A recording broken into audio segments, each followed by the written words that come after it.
Thank you ma'am. Doctor Rajni Nautiyal ji ने बहुत अच्छी जानकारी हमारे साथ शेयर की। सबसे पहले हमने शिंगल्स के बारे में जाना, उसके बाद महिलाओं की समस्याओं को कैसे हम ट्रीट कर सकते हैं योग नेचुरोपैथी के माध्यम से, डॉक्टर रजनी नौटियाल ने उस पर प्रकाश डाला। हमारे आज के वक्ता त्रिनिदाद से जुड़े हैं हमारे साथ डॉक्टर अजय राठी। आपका स्वागत है सर, अपना वक्तव्य। नमस्कार सभी को। आप सभी बुद्धिजीवी हैं और बहुत पुराने पुराने योद्धा हैं। इस ज्ञान यज्ञ आहुति में आपने कमाल के कार्य किए हैं और आप सभी को बहुत बहुत बधाई। श्री नवदीप जी को और विक्रम जी, आप लोगों से तो पुराना जुड़ा हुआ हूं मैं काफी दिनों से, और काफी कुछ सीखने को मिलता है आप लोगों से। निसंदेह सभी लोग योग में काम कर रहे हैं, लेकिन मेरा कार्य थोड़ा सा डिफरेंट है। मेरा कार्य थोड़ा सा डिफरेंट इसलिए है क्योंकि मैं सनातन धर्म की तरफ विश्वास करता हूं, और सनातन धर्म जो है ये बड़े कमाल का है। हम लोग समझते नहीं है। वास्तविकता यही है कि हम लोग केवल इतना समझ पा रहे हैं योग है क्या, लेकिन जब तक हम सही मायने में सनातन धर्म को ना समझें तब तक हम जस्टिफाई नहीं कर पा रहे हैं योग क्या है। क्योंकि जितने भी दर्शन हैं सनातन धर्म की देन है, और हम उनको इग्नोर करके केवल अपना क्रेडिट लें, ये जस्टिफाई नहीं कर पाते। हो सकता है शायद मेरे शब्दों में त्रुटि हो, शायद मैं ढंग से ना समझा पा रहा हूं, लेकिन इसके लिए हमें ये तो मानना पड़ेगा कि सभी क्रेडिट हमें अपने ऋषि महर्षियों को देना होगा जहां से ये कार्य शुरू हुआ है। आज का मेरा विषय होगा ओमकार की फॉर्मेशन कैसे है, साइको फिजियोलॉजिकल एस्पेक्ट में ये कैसे डेवलप हुआ, और स्पिरिचुअलिटी से ये सीधा कनेक्ट कैसे है। जैसे कि आपको सभी को पता है, आज की तारीख में जैसे सतयुग के टाइम पे मरा मरा शब्द को उच्चारण करने मात्र से वाल्मीकि ऋषि महर्षि हो गए और उन्होंने आत्मज्ञान की प्राप्ति कर ली। उस टाइम पे लोगों की इंटेलेक्चुअलिटी उस लेवल की थी, वे अपने बुद्धि का पूरा प्रयोग करते थे। लेकिन आज की समस्या ये है कि समय कालांतर में जैसे जैसे हम बढ़ते जा रहे हैं आगे, हमारा ज्ञान का स्तर बहुत गिरता जा रहा है। हम लोगों को छोटी छोटी बातों के लिए बड़ी से बड़ी डिस्क्रिप्शन चाहिए, एक्सप्लेनेशन चाहिए, लेकिन ये बहुत छोटी छोटी चीजें हैं जो हमें जरूरत नहीं है, केवल समझना है और उसको अप्लाई कर देना है। अंधानुकरण करने से हमारे धर्म का, हमारे सनातन धर्म का बहुत से हो चुका है, और इसीलिए विभिन्न जगहों पर हमें इसका भुगतान भी करना पड़ रहा है। इस वास्तविकता को हमें स्वीकार करते हुए अपने आप को इंटेलेक्चुअलिटी यानी कि ज्ञान मार्ग के प्रति जागरूक होते हुए आगे बढ़ना है। अंधानुकरण करने से हमारा ना तो सनातन धर्म बचेगा और ना ही हम अपने अस्तित्व को रक्षित कर पाएंगे। धर्म रक्षित है रक्षित। So here is my presentation. I am giving you presentation today. Okay, technical चीजें हैं, सबको विजुअलाइज है ये? ओके, या okay, perfect, please go ahead ji. तस्य वाचक प्रणवा, आप सभी को पता है ऐसा क्या मतलब है, क्योंकि योगी लोग हैं सभी, काफी दिन से इसी का उच्चारण भी कर रहे हैं। और इसका कहां से हम ओम उच्चारण की उत्पत्ति कहां से हुई है? ऋग्वेदा से, किला खंड से 10 अध्याय में 171वां श्लोक जो है, पर्यंत प्रणवांकार प्रणव च महेश्वरा ओमकार प्रणवात्मना तन्मय मना शिव संकल्प मस्तु। तो ये ऋग्वेद में इसका श्लोक है। ठीक है, इसका मतलब ही is the prolonged pranava Omkar which is eternal, it is completely flowing inside. Okay, ये बाहर का विषय नहीं है, ये अंतःकरण से अनुभव का विषय है। और इसका व्याख्यान जब हम आगे बढ़ते हुए जाएंगे और समझेंगे तो ज्यादा क्लियर होता जाएगा कि ओमकार है क्या। ये केवल हमारा एक उच्चारण वाला मंत्र नहीं है। आपको सभी को पता है कि एक रेजोनेंस है, एक ध्वनि है, और ये ध्वनि हम चारों तरफ से सुनाई दे सकती है। इसको हम अपने अंतःकरण में भी और बाह्य ब्रह्मांड में भी इसकी ध्वनि का उत्पत्ति का कारण केवल एक ही है, वो शिवकार है। ओम इज एवरीथिंग, ये तैत्रेय अर्णक्य में चैप्टर 10 में सेक्शन 68 में बताया गया है। ओम इज दैट ब्रह्मा, इज वायु, इज आत्मा, and supreme truth. It is everything, everywhere its existence. Whatever is happening here, it is just because of Omkar. ओमिति ब्रह्मा, ओमितित सर्वम, ये सब कुछ है, इसमें कोई भी संशय हमें नहीं रखना है.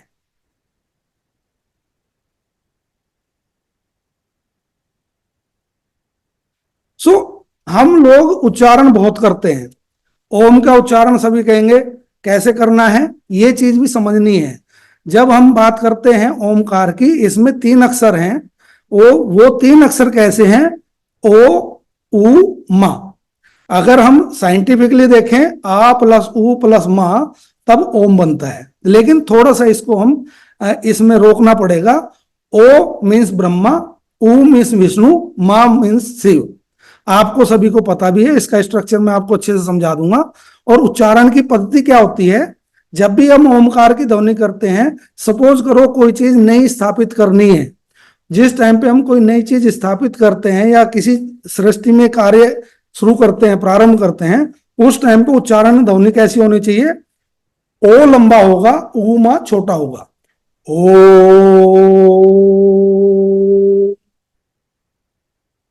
जब हम किसी चीज का विस्तार करते हैं, एक्सपेंशन करते हैं, उस टाइम पे हमें उकार की ध्वनि को उत्पत्ति करनी है. कैसे होगी? ओ.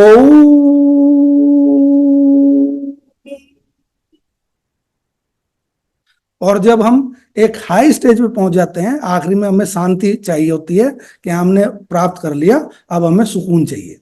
तो उस टाइम पे क्या करना है? ओम. अब ये कैसे विभक्त हुआ है? ओकार is from the spinal tail. Brahma कहां पर है? मूलाधार चक्र पे है. अपान वायु का क्षेत्र है. अपान वायु आधार प्रदान करती है. उकार शब्द विष्णु का प्रतीक है और ये नाभि क्षेत्र में है और हृदय क्षेत्र में है. ये पूरे शरीर का विस्तार भी करती है, पूरे ब्रह्मांड को ऊर्जा भी इसी से मिलती है और इसी से हमारी सारी शारीरिक संरचना बल प्राप्त करती है. तो जब हम ये उच्चारण करते हैं ओकार, उस टाइम हम महसूस करेंगे कि मूलाधार चक्र के क्षेत्र में और अपान वायु में एक्टिविटी बढ़ती है. उकार की ध्वनि पे हम जब प्रेशर करते हैं, उकार को लंबा खींचते हैं, तो हमारे मणिपुर चक्र पे और अनाहत चक्र पे प्रेशर आता है. और जब मकार की ध्वनि करते हैं तो उस टाइम पे ये सहस्त्रार की तरफ बढ़ जाता है और वहां पे हमारे स्पंदन महसूस होता है. तो इस चीज को आज तक मुझे नहीं लगता किसी ने इस चीज का अनुभव या प्रैक्टिस करके इस चीज को वो किया है और इतने समझ के साथ.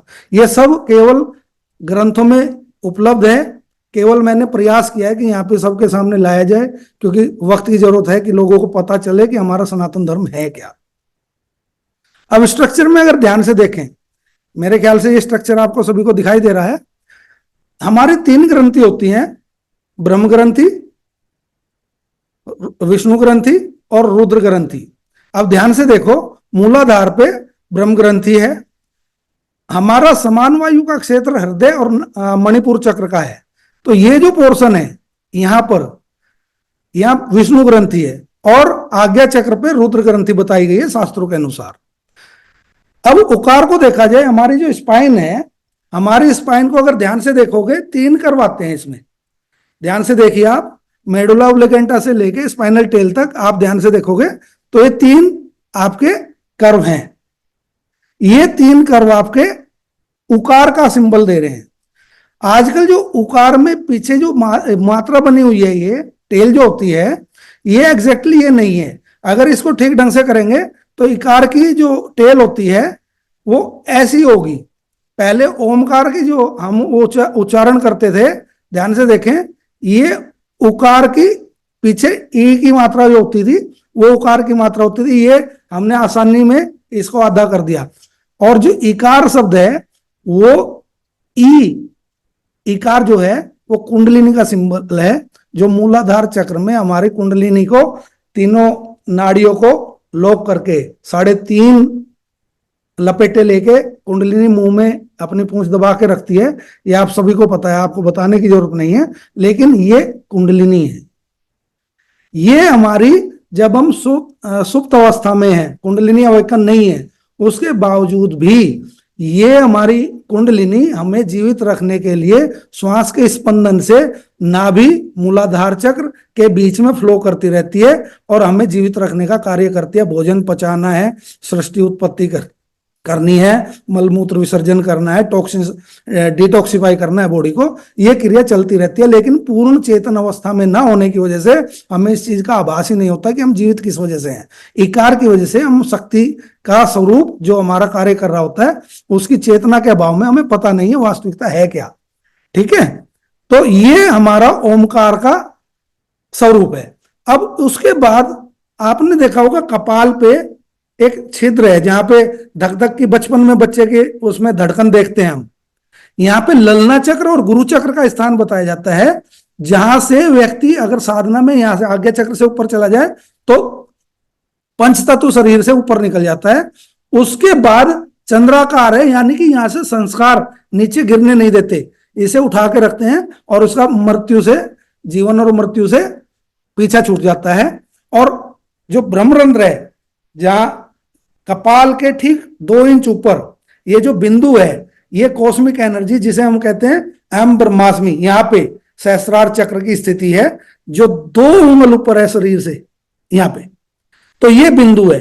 तो अब आप देखिए उकार जो ओमकार है हमारा, क्या ये केवल एक उच्चारण वाला मंत्र है या इसका वास्तविक स्वरूप हमारे physical body psycho physiological aspect में ओमकार की स्थिति क्या है, ये समझना हमारे लिए बहुत जरूरी था। आज तक हम इस चीज पे ध्यान नहीं दे पाए। अब इसके साथ साथ हमें यह भी समझना है कि इनकी ध्वनि को कैसे करना है। बिना ओमकार की ध्वनि के क्या कोई मंत्र पूरा माना जाता है? ये चीजें हमें सोचनी है, हमें वास्तविकता से रूबरू करना है। जो चीज हम भूलते जा रहे हैं, हम बड़ी बड़ी बातें करते हैं, केवल हम आज रोग के बारे में बात करेंगे, आज हम इसके बारे में बात करेंगे और क्रेडिट अपने ऊपर लेंगे। नहीं, हमारे ऋषि महर्षियों ने, जो हिमालय में योगी बैठे हैं रामायण महाभारत के काल के, उन्होंने हमें बहुत कुछ दिया है। उसको ठीक ढंग से समझना है और उसको फॉलो करते हुए सनातन धर्म की दी हुई देन को वापस जागरूक लेके आना। हिंदुओं को इस चीज का अभाव होने की वजह से हम भुगत रहे हैं, इस चीज को हमें समझना पड़ेगा। कुछ थेरेप्टिकल आजकल की डिमांड है, तो थेरेप्टिकल पर्पज से ओमकार की ध्वनि से भी कैसे इलाज हो सकता है उसके बारे में बता दें। ओम ओम, अगर हम इसका उच्चारण करते हैं तो डिप्रेशन का इशू खत्म हो जाता है। अगर किसी को लो ब्लड प्रेशर है, ये हाई कर देगा। अगर किसी को डायबिटिक इशू है, एब्डोमिनल इश्यूज हैं, तो उसके लिए ओ, और आप करके भी देख सकते हैं। जब आप उच्चारण करेंगे कहां पे इसका प्रेशर आ रहा है, वहां पे वाइब्रेशन भी पैदा होगी और एनर्जी भी उठेगी वहां पे। ठीक है, और जब हम कहीं अग्रेशन में हैं, हाई ब्लड प्रेशर है, तो उस टाइम पर हम क्या करेंगे? ओम। तो ये फ्रीक्वेंसी है जो हमें समझनी है, इसके ऊपर हमें बहुत सारा कार्य करना है। अकेला ओमकार अपने आप में संपूर्ण मंत्र है और इसको जितना हम ढंग से करेंगे साधना समाधि के स्तर पे, चाहे हम नाद योग की बात करें, आप नाद योग में स्टेप बाय स्टेप चलते हैं, चिन चिन चिन चिन से आगे बढ़ते हैं, फिर बांसुरी मृदंग और घड़ताल वगैरह सब, उसके बाद शंखनाद होगी, ये सब चीजें होंगी, आखिरी में जाके ओमकार की ध्वनि पे रुकता है। कुंडलिनी योग हो उसमें भी ओमकार पे ही जाके टिकता है। नाद योग हो, कुंडलिनी योग हो, लय योग हो, हर जगह पे आप इस स्वरूप को देखेंगे। और ये हमारा जो ओमकार है ये सिंबॉलिकल है, लेकिन ये हमारे खुद के शरीर में निर्मित है। अब इसको हम धर्म से ना जोड़ के अगर इसको कंप्लीट अपने आप में स्वरूप में देखें, तभी तो इसे कहा गया है कि ओमकार अपने आप में परिपूर्ण है। हमारी साइकोलॉजिकल, फिजियोलॉजिकल और स्पिरिचुअल ग्रोथ के लिए, कारण शरीर के लिए ये टोटल संपूर्ण है और इसी को हमने समझना है। इसी के साथ हम यहाँ इस चैप्टर लेक्चर को समाप्त करेंगे। धन्यवाद। कोई क्वेरी हो आप लोगों की, प्लीज पूछिए।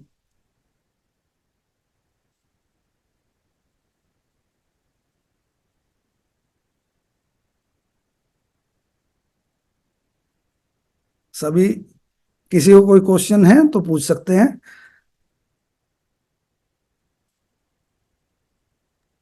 जी बहुत बहुत धन्यवाद। धन्यवाद।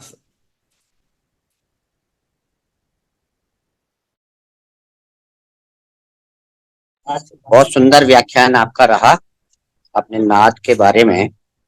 एक अपना अनुभव और साथ में जो साइंस है उसकी, उस वाले में आपने बहुत अच्छा से बताया। और ये बड़ा हर्ष का विषय है कि हम जो है इंटरनेशनल नेचुरोपैथी इंटरनेशनल योग फेस्टिवल में हैं, और आप भी ऑनलाइन माध्यम से जुड़ के हमारे साथ अपनी बात को रख रहे हैं।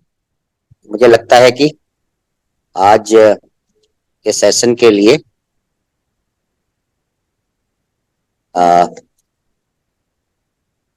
ये अंतिम व्याख्यान था। बाकी हम आगे जुड़ते रहेंगे, क्योंकि ये शुरुआत हुई है